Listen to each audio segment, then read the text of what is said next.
pray, we expect answer. When that answer comes, we know it in our lives. We're going to pray for you if you're sick. We're going to pray for your family. We're going to pray for every concern that you have, and God will answer. ఈ సందర్భంలో ప్రార్థన అవసరతలు ఉన్న ప్రతి ఒక్కరి కొరకు మరి మిక్కిలి ముఖ్యంగా మీరు కోరుకున్నట్లుగానే వ్యక్తిగత జీవితంలో ఉన్న ఆర్థిక లేక ఆధ్యాత్మిక అవసరతల కోసం మాత్రమే కాకుండా భౌతికంగా మీరు ఎదుర్కొన్న ప్రతి సవాలు కోసం కూడా ప్రార్థన చేయనయున్నాం. If you have any sickness, expect to be healed now. ఇప్పుడు మీలో గనక ఏదైనా రోగము, వ్యాధి, బాధ, బలహీనతనట్లయితే స్వస్థత వైపునకు మీరు చేయి చాపండి. If you need healing, deliverance, just raise up your hand. We're going to pray. ఈ రోజున ప్రభు తన యొక్క అద్భుతమైన శక్తి ద్వారా పునరుద్ధాన ప్రక్రియ మీలో జరిగించి ఆయన స్వస్థతను సమకూర్చనయ్యున్నారు. And you can lay the other hand where you have a challenge.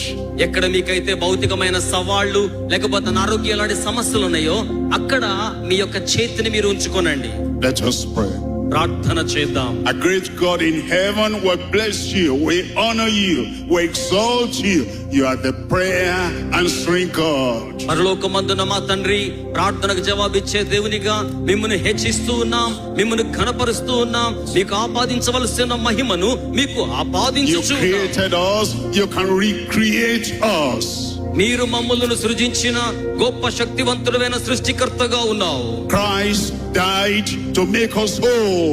క్రీస్తు మమ్మను బాగు చేయ నిమిత్తమే మృతి నొంది ఉన్నాడు. His healing power is still the same today.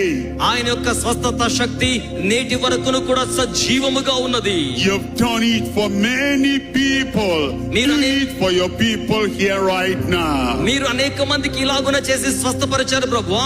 ఈ రోజున ఈ ప్రజలను కూడా మీరు స్వస్థపరచండి. Lord Jesus, you are the same yesterday, today and forever. పరలోకమునకు ఆరోహణమై ఉన్న స్వస్థత శక్తిని కలిగి ఉన్న యేసుక్రీస్తు ప్రభు. You healed all kinds of sicknesses in the days gone by. మీరు ప్రతి ఒక్క రోగమును, వ్యాధిని ఆ రీతిగా స్వస్థపరిచి ఉన్నారు గనుక. And today we come for your people here. Touch them, heal them in Jesus' name. ఈ రోజున మీరు ఇక్కడికి దిగి వచ్చి ఇక్కడ ఉన్న మీ ప్రజల మీద మీ చేతుల నుంచి వారిని తాకండి, వారిని స్వస్థపరచండి, వారిని ఆరోగ్యవంతులుగా చేయండి. I pray that the healing hand of God will touch you right now. ప్రభువా, ఇప్పుడే వారికి ఆనందాన్ని దయచేయమని ప్రార్థన చేస్తూ ఉన్నాం. And the healing virtue of the Lord will come to your body right now. ఇప్పుడే మీ స్వస్థత